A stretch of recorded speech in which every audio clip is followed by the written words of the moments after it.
What's going on, everybody? It's your boy Moore's Mills. It's been a while since I did a live video. I'm back at it today. I got a whole lot of things I'm cooking today, so I can't cover everything. But there's two things that I can't cover and I will cover today, what I'm going to be doing. And I'm going to be making pastrami, homemade fresh pastrami out of corned beef brisket. And I'm also going to be making what I like to call the poor man's brisket, but it's just as good, it's just way cheaper, is the chuck roast. Now, I'm a big fan of the chuck roast. The reason why I call it the poor man's brisket is because it's about $40 to $50 cheaper than brisket. And if you're only cooking it for yourself, you might not want a whole brisket. You might just want, something for you or your family, something small. This is the go-to. It's like $40, $50 cheaper, and it cooks just as good. Sometimes it comes out even better than the brisket would. And it's back to the pastrami. Now, as far as the pastrami, I kind of started because you got to do a 24-hour process beforehand. So I did that already. And what you do, the only difference between corned beef and pastrami is that the pastrami, you drain the salt out.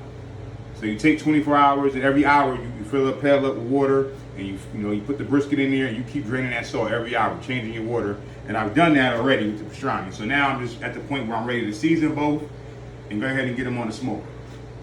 So what I'll do now is I'll start with the pastrami first. I'm gonna base it with my mustard.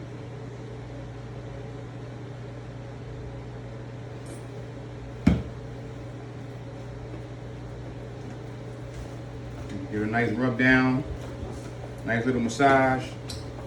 I need a massage right now. You see this lovely African pendant on my neck. Shout out to my wife, designed by our drill.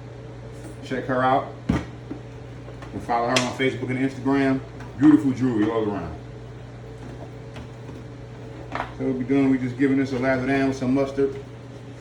You guys probably are familiar with this process already. Before we season it. I mean, you can get a regular corned beef brisket, a whole brisket, and do this. This was the one, that you get from your corner store where you just have, your small portion of it. I don't want to do that too big.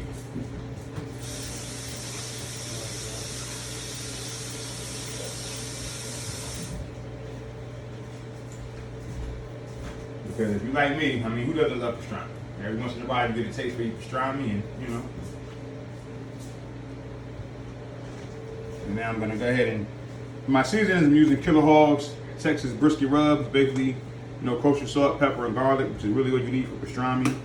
With brisket, whether it's regular pastrami or corned beef or regular brisket, you don't have to be fancy with the seasonings. The real simple seasonings get the job done. We're gonna just sprinkle all this as much as you can. You wanna be generous. You ain't gotta be shy with it.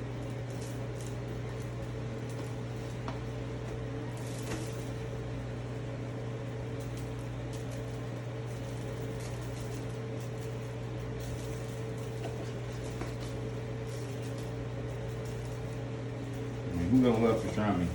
But it's even better when it's fresh, freshly made, and it's your own.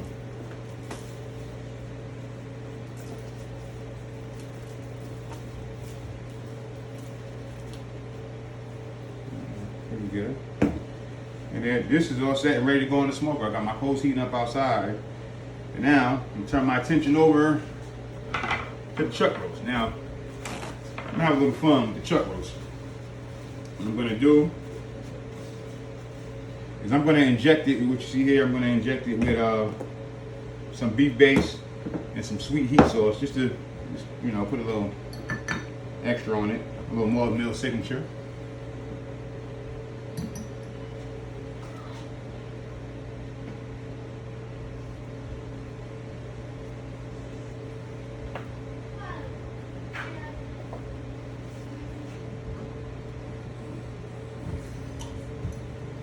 I've actually never injected a chuck roast before, so it's my first time trying something different.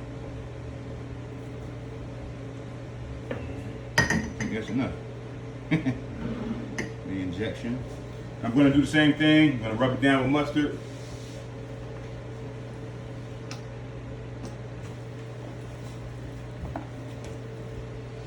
Apply my rub, and these guys are ready to go on the smoker.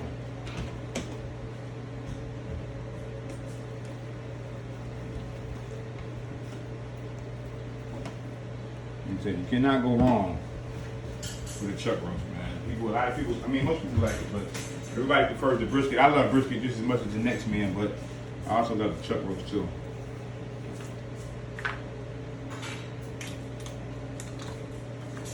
Now for my rub for the chuck roast, I'll be using Stubbs beef rub.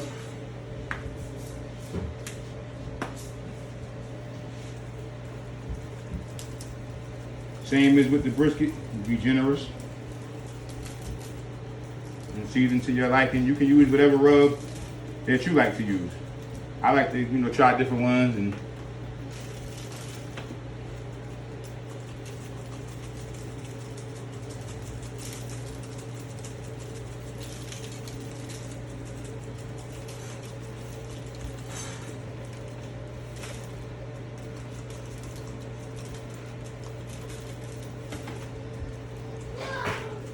I got this rub actually just for this chuck roast, so I'm gonna use it.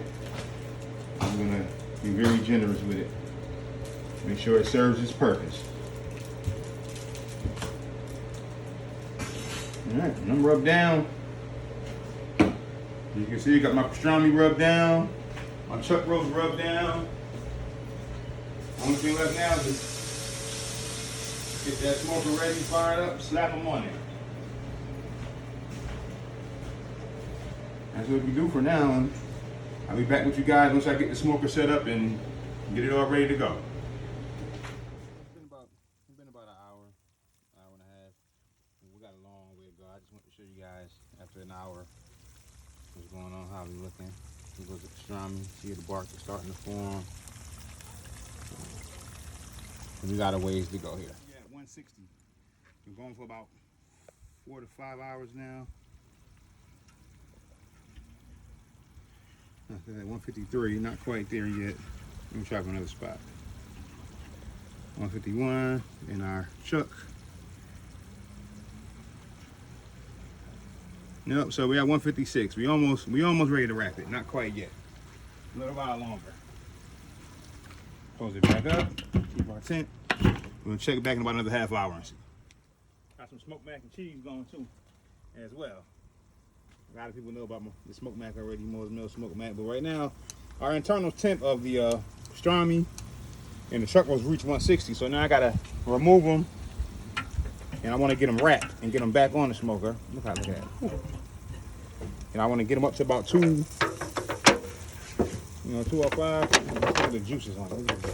So I gotta take them, wrap them, and get them back up here as quickly as possible.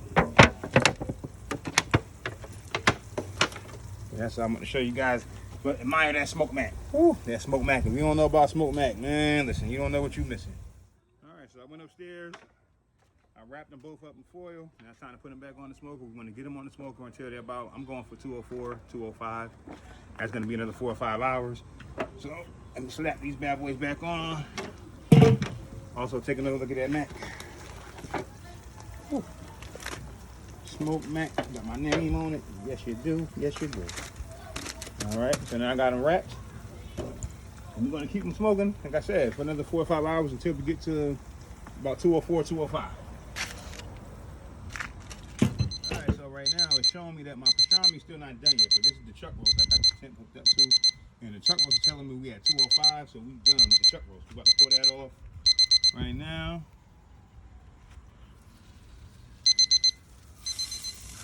Pull that off. Bring this upstairs, let this rest. Chuck roast is done. Next we gotta see what I'll put back in the pastrami. Pastrami still at like 189. That's almost done. But this chuck roast is done. And we'll keep letting everything else cook. But right now, the chuck is done. Alright, so like I just showed you guys, I put the chuck roast back in the house. Pastrami still out on the smoker, but I pulled it off. It was at 205. All right, so let me just show you guys how it looks. We're gonna let it rest. We're not even gonna attempt to cut it or pull it. I just want to show you how it looks. It's still piping hot. You can see.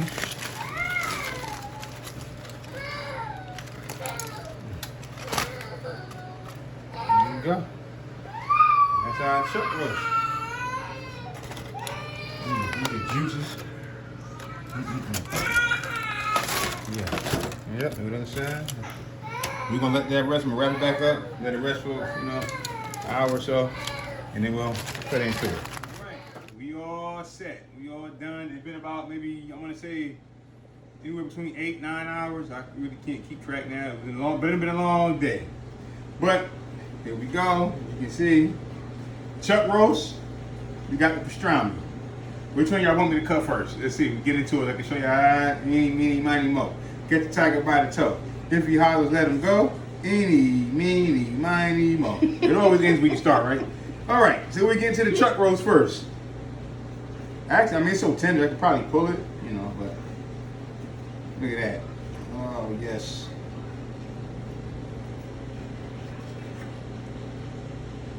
Nice smoke ring around it. You see the juices already on the cutting board. I mean, if I wanted to, I can shred this. I'm just slicing it to kind of show you guys, like I say, it's the poor man's brisket, so I'm just slicing it in a way. I might pull it apart later.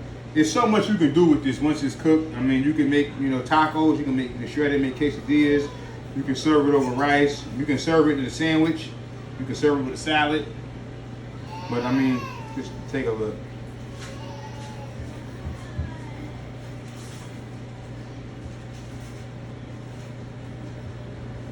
Take a look at that. Look at that. Get a little close up in on that.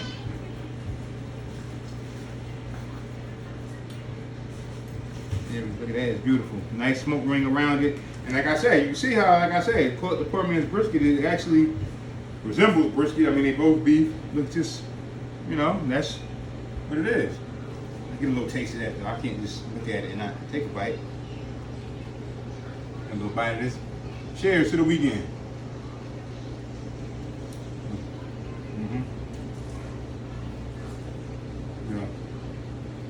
Mommy? The flavor is amazing. Now I'm gonna head over to everybody's favorite. Everybody loves pastrami, right? Who don't love pastrami? Look how the fork can go around.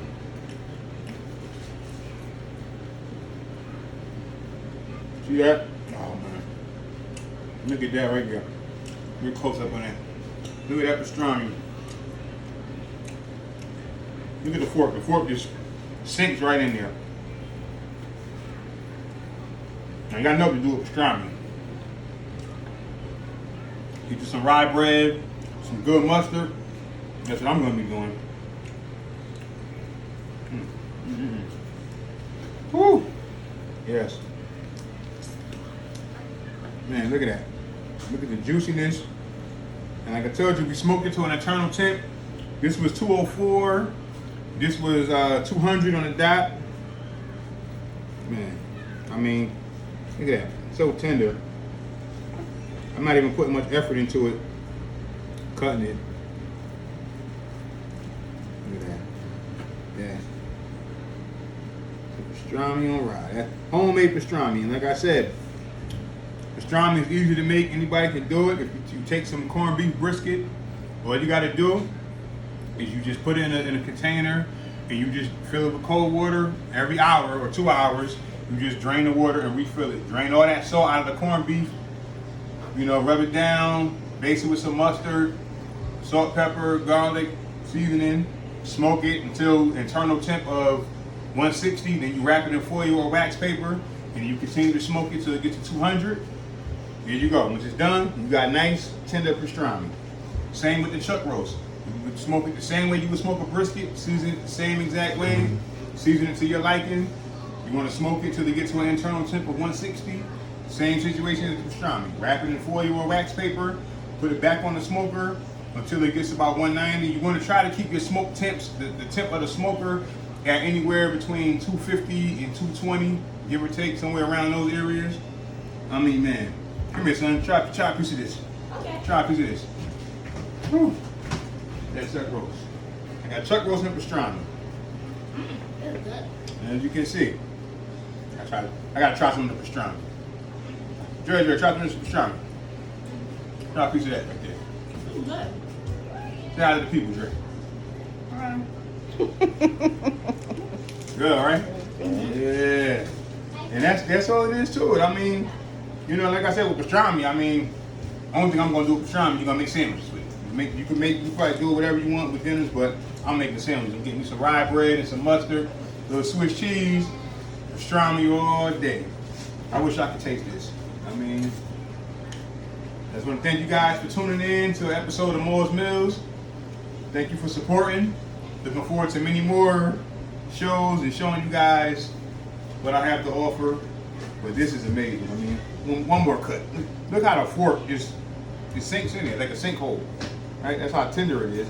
Now look at the pressure on my hand. I'm not even really, you know. And it cuts so thin. You don't need a deli slicer. It's so tender that, you know.